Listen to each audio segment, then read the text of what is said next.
In the top stories, Federation records one more COVID-related death. Bahamas launches Marco alert system for missing children, and British socialite to go on trial for sex crimes. Hello and welcome to the ZIZ Midday Newscast. Today is Thursday, November 18th, 2021. I'm Jason Davis. Nationally, the Federation has recorded one more COVID-19 related death, bringing the national total to 28.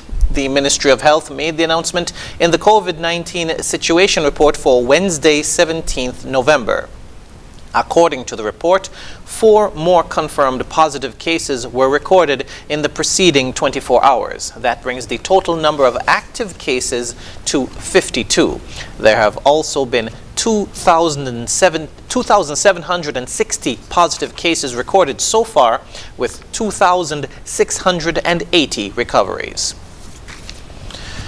St. Kitts and Nevis is listed among Caribbean countries that will host the ICC Under-19 Men's Cricket World Cup 2022 in January. The countries will host the 14th edition of the ICC Under-19 Cricket World Cup for the first time ever, and will see 16 teams competing in 48 matches from January 14 to February 5 across 4 host countries. In St. Kitts, matches will be played at 3 venues: Warner Park Cricket Stadium, Connery Cricket Centre and Sandy Point, which is a warm-up match venue only.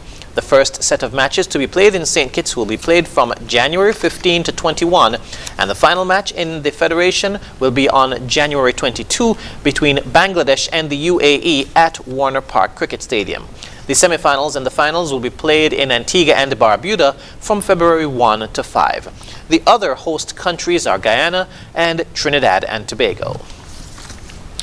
The Ministry of Education, in showing support for Universal Children's Day on November 20, is asking persons to wear their Child Month T-shirts on Friday, November 19.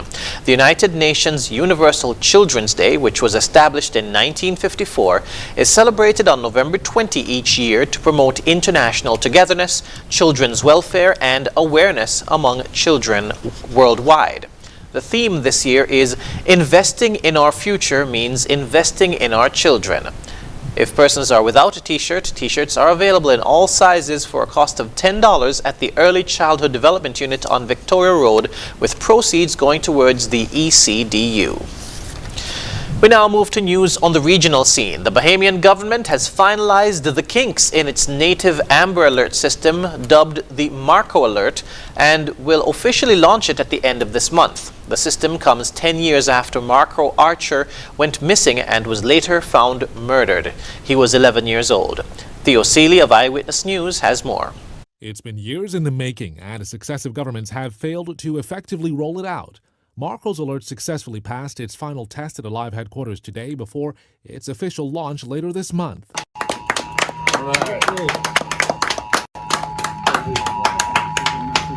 This is Marco's Alert from the Office of the Spouse of the Prime Minister. Marco's Alert will act as a national emergency notification system to alert the public when a child is missing and in danger. It's named in honor of 11-year-old Marco Archer, who was found dead behind an apartment complex in Western New Providence in 2011, murdered by convicted felon Kofi Goodman. That did something to all of us, and to me in particular. And to know that he wasn't the first that it happened to, I wanted to see this system in place to stop something like that ever happening again. That's wife of the Prime Minister, Anne-Marie Davis. Even before taking her post in the Office of the Spouse, she played an integral role in speaking up about social injustices against children. I think the Marco Alert system will help in this fight that we have against violence against particularly children, more so children, which is where my focus is mostly on saving the children. In whatever way we can. According to Alive Wireless Engineering Manager Julian Dean, the alert system will be rolled out November 29th, available to all Samsung and Apple Alive customers. It will not only serve as an alert system for missing children, it will also be engaged during a state of emergency as well. You can pick any location. The application would allow you to geographically map where you want to send the alerts. Whether it is Alive or the other service provider has cell towers in that area, the messages will go to those mobile devices attached. As far as BTC is concerned, the National Security Minister is set to meet with that company on Friday to understand if it is fully capable to offer the same service and how it can be effectively rolled out. Theo Seeley, Eyewitness.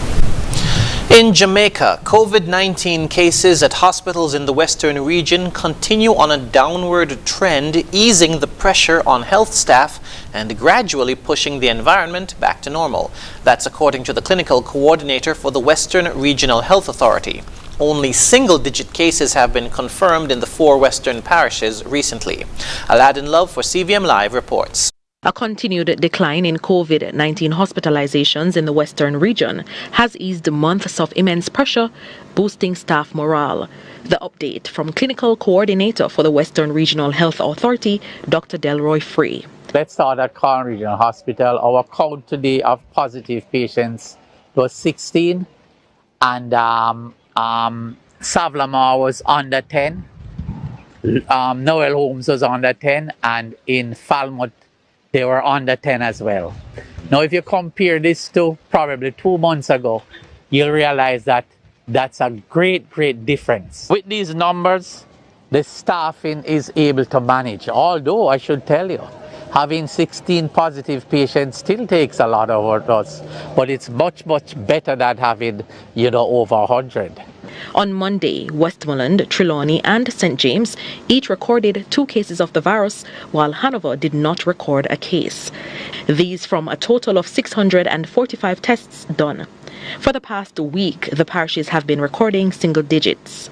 But Dr. Free is warning citizens against the dangers of complacency and the importance of the COVID-19 vaccines. It's costly to treat patients in hospital, so it's best if we are able to treat them outside of hospital, and this is the great advantage of having the vaccine on board. He confidently states that roughly 99% of persons hospitalized with the virus are unvaccinated. I believe that COVID-19 is going to become endemic. You'll have periods where you get surges, but I believe those that are vaccinated are going to be, the hospital admission will be minimal for them. Meanwhile, he says, with the Western staff managing much better, they are trying to focus more on non-COVID patients, such as those who require screening for various types of cancer. Aladdin Love for CVM Live. Internationally, Ghislaine Maxwell, charged with grooming underage girls for Jeffrey Epstein to sexually abuse, will leave court each day after her upcoming trial and return to a Brooklyn jail cell that she says is plagued by vermin and raw sewage. Reuters reports.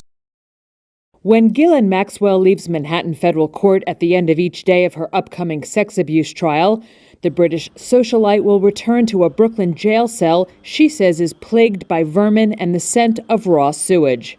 Since her July 2020 arrest on charges of grooming underage girls for financier Jeffrey Epstein to sexually abuse, Maxwell has been held in isolation at the Metropolitan Detention Center, or MDC, a jail where, according to several defense attorneys, conditions are substandard.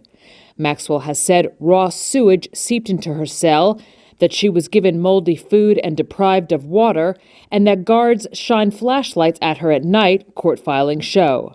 Her attorney Bobby Sternheim compared her cell to Hannibal Lecter's, a far cry from Maxwell's pre-arrest life of luxury. In April, Sternheim released this photo of Maxwell appearing to have a black eye. The attorney said Maxwell did not know how she got the bruise. The close watch guards keep on Maxwell comes after Epstein died by suicide at age 66 in 2019 in his cell at Manhattan's Metropolitan Correctional Center. Prosecutors have said surveillance of Maxwell is appropriate due to security concerns, that she is physically healthy, and that she gets more time than other inmates to review evidence. Maxwell is not the only inmate to complain of conditions at MDC. In early 2019, an electrical fire at MDC led to a week-long power outage. Many inmates were without heat during a cold winter week, sparking protests outside the prison. A spokesperson for the Federal Bureau of Prisons declined to comment on Maxwell's conditions, but said it was committed to inmate safety and takes staff misconduct allegations seriously. Jury selection for Maxwell's trial is underway, with opening statements scheduled for November 29th. And now for the weather. Present weather is partly cloudy with nearby showers and a gentle breeze of 8 miles per hour from the east-northeast. The temperature is 30 degrees Celsius or 85 degrees Fahrenheit. Seas are moderate with waves of 4 to 6 feet. The weather forecast for St. Kitts and Nevis says today will be partly cloudy to sometimes cloudy with a 60% or moderate chance of showers. Tonight will be partly cloudy with a 40% or moderate chance of showers. Sunset today will be at 5:35 p.m., sunrise tomorrow at 6:18 a.m. And that brings us to the end of the ZIZ Midday Newscast. Join us this evening for these stories and more in detail. Thank you for tuning in. I'm Jason Davis.